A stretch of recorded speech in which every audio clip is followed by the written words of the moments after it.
Það verður engin svikin af því. Þetta alltaf þessi bók. Hún samin hratt og af mikilli svona mælgi, einhvern veginn svona höfundurinn ákveðinlega mjög auðvelt með að skrifa og finnst gaman að skrifa og gaman að tjá sig og lætur allt flakka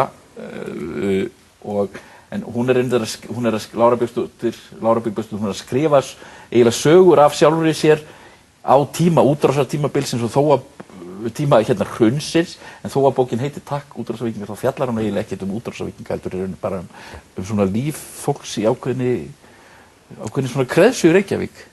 Já, kannski á ákveðnu tímabili líka þegar allt í plati samfélagið hér var við lýði og þegar það hrundi og hvernig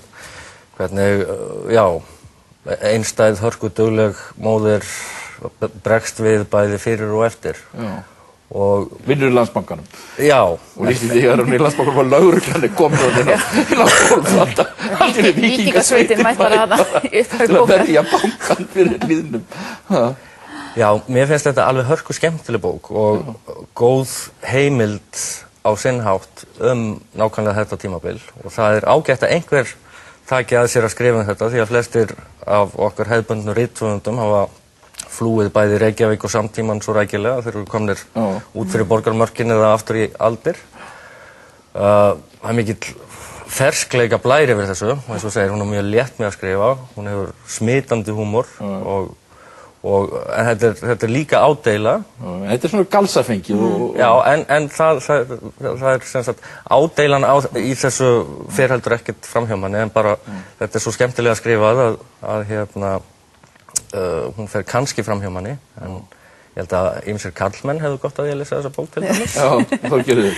Já, ég hef mjög gaman að þessari bók. Það ekkert ofta, það oft eiginlega sameiginlega, sko, þessi bók og bókin hans Braga, ég hló svona upphátt með ég lesa báðar, þá þessi húmurinn sé mjög ólíkur.